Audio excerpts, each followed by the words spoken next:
Chief Okonkwo ruled Okoro village the way a lion rules the jungle, with fear, with teeth, with blood.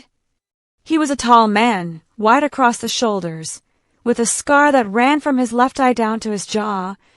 Some said he got it in a fight. Others said he gave it to himself to look more dangerous.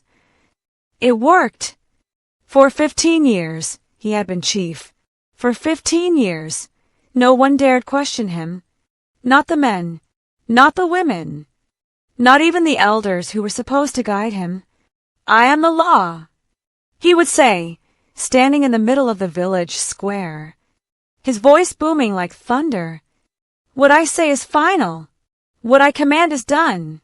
Anyone who challenges me will learn what happens to rebels. And he meant it. Every morning at 6 a.m., the orphans of the village would gather near his compound, their thin bodies wrapped in rags, their eyes hollow from hunger. They came to beg. Not because they wanted to, because they had no choice. Chief Okonkwo would come out, eat his breakfast in front of them, and laugh. You think I owe you food? He would shout, throwing scraps on the ground like they were dogs. You think because your parents died, the world must pity you. If any child dared to cry, he would beat them. 3 months ago, it was Chitty, a boy of 9. He reached for a piece of yam that had fallen near the chief's feet. Chief Okonkwo grabbed his hand and twisted it until something cracked.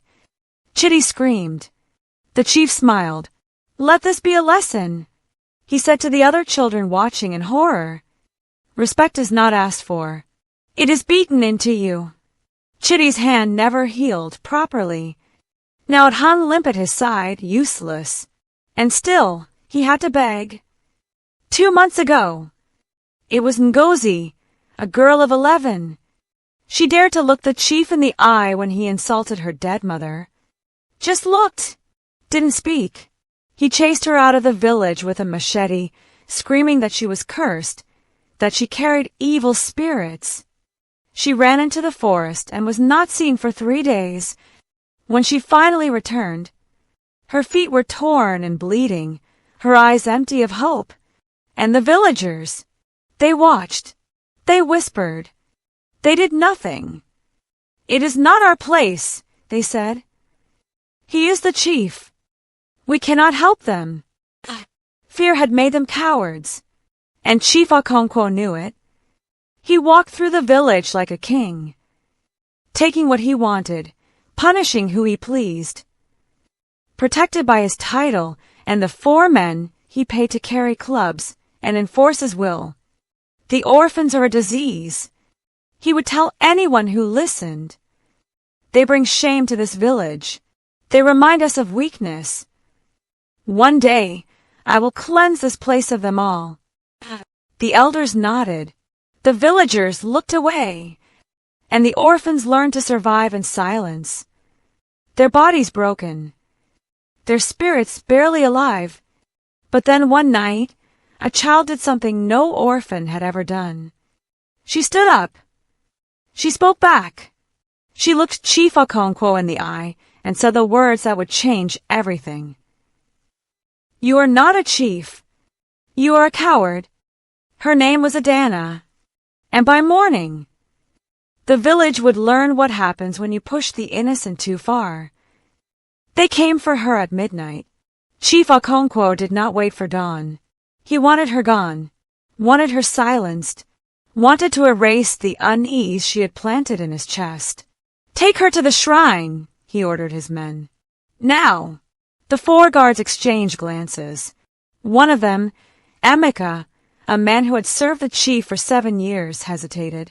Chief, he said carefully, the shrine, it is not a place for the living. She will not be living for long, the chief snapped. Do as I command. They dragged Adanna from the small hut where they had locked her. Her hands were bound with rough rope. Her feet were tied together, so she could only take small steps. But she did not scream, did not beg. She walked as if she had expected this all along. The village woke to the sound of drums, the death drums, beaten slowly, mournfully. One by one, people emerged from their homes, lanterns in hand, following the procession toward the edge of the forest. No one spoke, but everyone knew where they were going. The shrine. Old Mama Kemi clutched her grandson's hand and whispered prayers under her breath. "The last time someone was taken there," she muttered, "it was Obinna. 20 years ago. He stole from the chief's storehouse." "What happened to him?" her grandson asked. She shook her head. "His body was never found. None of them ever are. There had been others over the years. A farmer who refused to give up his land. A woman who spoke against the chief in public. A young man who tried to run away with the chief's daughter. All of them had been taken to the shrine. All of them had vanished. The ancestors take them," people said. "The gods demand justice," others whispered. But no one truly knew. No one dared to look. As they reached the shrine, the forest seemed to hold its breath. The trees stood like silent witnesses. The air grew cold despite the heat of the night. The shrine itself was ancient, built long before anyone in the village had been born. Its stone walls were cracked and covered in moss. Strange symbols were carved into the doors, symbols no one could read anymore. And the smell, that terrible smell of iron and rot that made people cover their noses and turn away. Emeka and the other guards stopped several feet from the entrance. They looked at each other, then at Adanna, then at the shrine. I cannot," Emeka said, his voice shaking. He made the sign of the cross over his chest. "Chief, please. She is just a child. She is a disrespectful dog." Chief Okonkwo snarled, shoving him aside. "I will do it myself." He grabbed Adanna by the arm and dragged her to the shrine doors. With one hand, he pushed them open. The sound, a deep, grinding groan, echoed through the forest like the earth itself was crying out. Beyond the doors was darkness. Not the normal darkness of night. Something thicker. Something that seemed to breathe and pulse and wait. Chief Okonkwo threw Adanna inside. She fell to the stone floor with a dull thud. He stood in the doorway, looking down at her one last time. "May the ancestors have mercy on your soul," he said. "Because I have none." He turned to leave. That was when Adanna spoke. Her voice was soft, almost gentle, but it carried across the silence like a bell. "They have been waiting for you," she said. "Not for me. For you." Chief Okonkwo froze. "What did you?" But before he could finish, the doors slammed shut on their own. The sound was like thunder. The ground shook. The villagers stumbled backward in fear. Emeka crossed himself again and again, his lips moving in prayer. Chief Okonkwo stood there, staring at the closed doors, his face pale. "She is lying," he said, though no one had asked. "She is trying to frighten me." But his hands were shaking. The villagers began to leave, one by one, their lanterns flickering in the darkness.